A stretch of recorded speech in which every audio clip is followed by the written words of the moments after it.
निवृत्तिकला शुद्धि द्वारा पशोः निवृत्तिकला निवृत्ति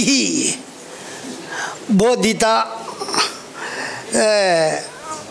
சபரிகிரீஷ சிவாச்சாரியார்னால காரைக்கால் அவருடைய ஒரு உரையின் மிகச் சிறப்பாக அதனை வெளிப்படுத்தி விளக்கினார்கள். குறிப்பாக வாமா ஜேஷ்டா ரௌத்ரிகளினுடைய ஸ்வரூபத்தையும் அவர்களுடைய கிருத்தியத்தையும் சிறப்பாக எடுத்து கூறினார். அடுத்தபடியாக இந்த சம்ஸ்காரங்கள் 18 வகையான சம்ஸ்காரங்களுக்கு சக்க சான்றுகளோடு எடுத்து கூறினார். அடுத்ததாக இந்த கர்மாக்களை எல்லாம் எவ்வாறு சுத்தம் செய்கிறோம் என்பதை பத்ததியின்படி எடுத்து கூறினார். பொதுவாக ஜனனத்துக்கு காரணம் கர்மா. கர்மாவை அழிக்கிறதுக்கு தான் இந்த தீட்சையே. இந்த கர்மா எப்படி கர்மாவை அழிக்கிறது? பிறவிக்கு காரணமாக விதையாக இருப்பது கர்மா தான். அதனால்தான் உடம்பே நமக்கு கிடைக்குது. இந்த கர்மாவை அழிக்க என்ன வழின்னு ஆகமங்கள் சொல்லுகிறதுன்னா 4 வழி சொல்லுது. இதை தவிர வேறு வழி கிடையாது. ஞான மார்க்கத்தால் அழிப்பது, யோக மார்க்கத்தால் கர்மக்ஷயா, சந்நியாச விதினா கர்மக்ஷயா, போக மார்க்கேன கர்மக்ஷயா. நாபுக்தம் க்ஷீயத்தே கர்ம கல்ப கோடி சதைரபின்வா. கோடி கல்பனை ஆனாலும் கர்மா மட்டும் அனுபவிக்காமல் அழியாது. அனுபவிக்கணும். அனுபவிக்கணும்னா பிறப்பு வேணும், அதுக்குரிய காலம் வேணும்.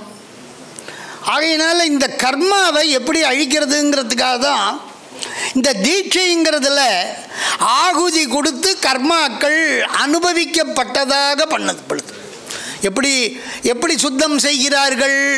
இவன் அனுபவிக்க வேண்டிய வினைகளை அவனுக்கு இறைவன் கூட்டி வைத்து அவன் அனுபவிப்பதற்கு அவனுக்கு வேண்டிய சக்திகளை கொடுத்து அனுபவித்து முடித்ததற்காக ஆகுதிகளை கொடுத்து இறைவனை திருப்தி செய்து அவனை அனுபவித்து முடித்தவனாக ஆக்குகிறார். அதான் இந்த தீட்சை. அப்படியா? அப்படி ஒன்றும் தெரியலையே அப்படின்னா இதுதான் சித்தாந்த அடிப்படை.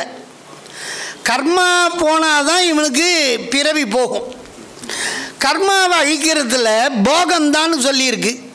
இவன் இன்னும் இந்த பிறவியே முடிக்கல, இவன் எப்படி எல்லா பிறவி கர்மாவையும் முடிக்க முடியும்? அதான் ஹோமத்தால் முடிக்கிறோம். அதை சொல்கிறார், போக்யேஷு பரம பிரீத்தி ரூபம் லயம் குரு குரு. சுவாமிகிட்ட எப்படி விஜாபனம் பண்ணுறார் பாருங்க. ஒரு சிஷ்யனுக்காக ஒரு குரு, சுவாமி அவன் இந்த வாழ்க்கையை அனுபவித்து முடித்து திருப்தியாக போரும்னு சொன்னபடி பண்ணும். இந்த சாப்பாடு போரும்னு சொல்கிற வரைக்கும் இன்னும் போடணும்.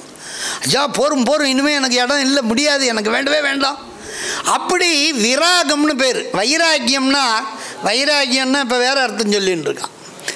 ராகத்தினுடைய விகதா ராகா வைராக்கியம், விராகஸ்ய பாவகா வைராக்கியம். வெறுப்பு வரணும், அவனுக்கு போருன்ற வெறுப்பு வரணும். அதை தான் இங்கே மாற்றி சொல்கிறார், பரம பிரீத்தி ரூபம் லயம். சுவாமி அவனுக்கு இந்த நிவர்த்தி கலையில் போதும்னு அனுபவித்து முடித்ததாக பண்ணுங்கோ அவனுடைய போகத்தை. அப்போ என்ன போகம் இங்கே அனுபவிக்கப்படுகிறதா இல்லையா?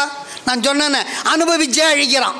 சஞ்சிதம் ஆகாமி ரெண்டுத்தையும் அனுபவித்து அழிச்சாச்சு. இதுபோல் மாயா பாசம், கர்ம பாசம், மல பாசம், இந்த 3 பாசத்தையும் 1 பை 1 அழிக்கிறோம். மாயாபாச விச்சித்தி, மாயாபாச சுத்தி. அது எப்படி சொல்லப்படுது? மாயா காரியாரம்ப பிரவாக ரூபானாம் ஸ்ரோதசாம். பெரிய அருவி மாதிரி கொட்டின்னு இருக்கு. காவேரி கரையில் வெள்ளத்தை திறந்து விட்டா வந்துட்டே இருக்கிற மாதிரி அது வந்துட்டே இருக்கு. மாயா பாசத்திலேருந்து உத்பவம். அதை முள்ள பிரவாக ரூபமாக இருக்கிறது ஸ்ரோதசாம் சுத்தி. மாயா பாசம் சுத்தி, கர்ம பாசம் சுத்தி, ஆணவ பாச சுத்தி, இது எல்லாம் பண்ணி போகஹேதவு கர்மணி புக்தேபி இப்படியெல்லாம் பண்ணி அவன் என்னதான் அனுபவிச்சுட்டு போனாலும் சில பேர் விட்டுட்டு போன வாசனையை அங்கே ஒன்று ரெண்டை விட்டுட்டு வந்துடுவான், திருப்பி அதை எடுக்க வந்துடுவான். அதுபோல் வந்துடக்கூடாதுன்றதுக்காக புனகா அப்பிரசவித்வகேத்தவேங்கிறார். என்ன அருமையான ஒரு சித்தாந்த கருத்து இங்கே திருடீகரணம் பண்ணப்படுது. கொஞ்சம் கூட விட்டுட்டு போனான்னா அதை யார் அனுபவிக்கிறது? கர்மணி புக்தேபி போகஹேத்து, அந்த கர்மா எதுவாக இருக்குது? போகத்துக்கு ஹேத்துவாக இருக்குது. போகத்துக்கு ஹேத்துவான கர்மா புக்தேபி நல்லா அனுபவிச்சாச்சு அந்த தத்துவ கல புவனங்களில். அப்படி இருந்தோம் புனகா மறுபடி அப்பிரசவித்வகேத்தவே, அதுக்காகன்னு ஒரு ஆகுதி. இது அர்ச்சனை பண்ணுற மாதிரி, புருஷார்த்த சித்தியர்த்தம் நாமார்ச்சனங்கரிஷியங்கிற மாதிரி ஒவ்வொரு பர்பஸுக்கு ஆகுதிகளை கொடுத்து கொடுத்து கொடுத்து அந்த சுவாமிகிட்ட படிப்படியாக இவனை கொஞ்சம் கொஞ்சம் கொஞ்சம் கொஞ்சமாக ஆளை தேத்தி கொண்டு வந்து மேல் இடத்துல ஏற்றுறார். ஆளை தேத்தி ஆத்மாவை ஏற்றி விட. அப்படியாக நிவிருத்தி கலா பாசத்திலே இருந்து விடுதலை செய்யப்படுகிறது. இந்த 18 சம்ஸ்காரமும் 5 கலைக்கும் ஒன்று தான்.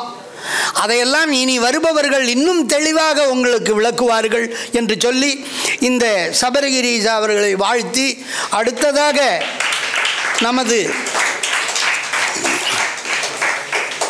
ராஜேஷ் சிவாச்சாரியார் மானாமதுரையிலே இருந்து வந்திருப்பவர். இனிமேல் எல்லா கலைகளும் இதே போலதான் என்பதனாலே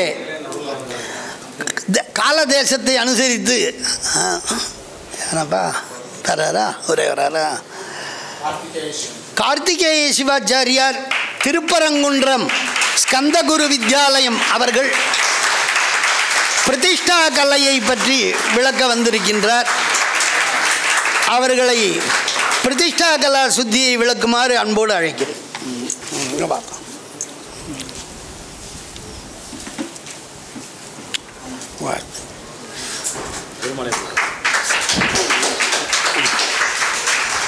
सर्वत्र कालो दुर्लभ.